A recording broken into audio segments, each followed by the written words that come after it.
श्यामपुर गांव में राजू नाम का लड़का अपने गरीब परिवार के साथ रहता था।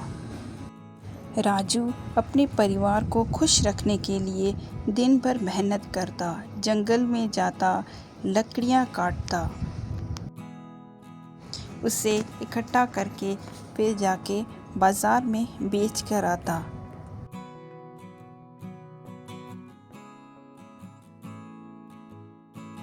उसके बाद जाके वो कड़ी धूप में जमींदारों के यहाँ ट्रैक्टर चलाता। जब पूरा दिन थक हार के घर आता, अपने परिवार को परेशान देखकर खुद बहुत निराश हो जाता। एक दिन राजू जंगल में लकड़ियां काटने गया। वो रोज की तरह लकड़ियां काट रहा था। लकड़ियां काटते काटते उसकी नज़र आसमान से उतरती हुई देवी पर पड़ी। पहले तो वो हैरान हो गया, फिर झुककर उसे प्रणाम किया। तुम्हारा अपने परिवार के लिए इतनी मेहनत करना मुझे बहुत अच्छा लगा। मांगो जो मांगना है, पर ध्यान रहे सिर्फ एक ही बार मांगना। सोच समझ के कहना, मैं कल फिर आऊँगी। राजू देवी वाली बात अपनी बीवी को बताता है। राजू की बीवी अपने लिए बेटा मांगने को कहती है, क्योंकि वो हमारे बुढ़ापे का सहारा बनेगा।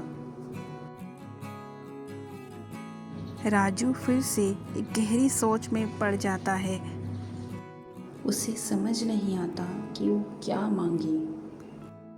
फिर वो देवी वाली बात अपनी माँ से करता है। बेटा, मेरे लिए आंखें मांग लो, मैं मरने से पहले तुम्हारा चेहरा देखना चाहती हूँ। ये सुनकर राजू और भी गहरी सोच में पड़ जाता है। वो सोचता है कि अगर कारोबार के लिए कुछ रकम मांग लूँ तो अच्छा हो जाता। इसी सोच में वो पूरी रात नहीं सो पाया, जाग रहा था। वो सोच रहा था कि आखिर मांगूं तो क्या मांगूं।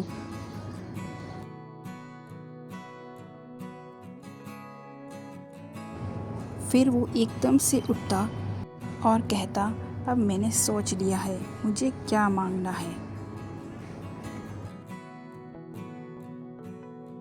सुबह हो गई। फिर राजू रोज की तरह फिर जंगल में गया।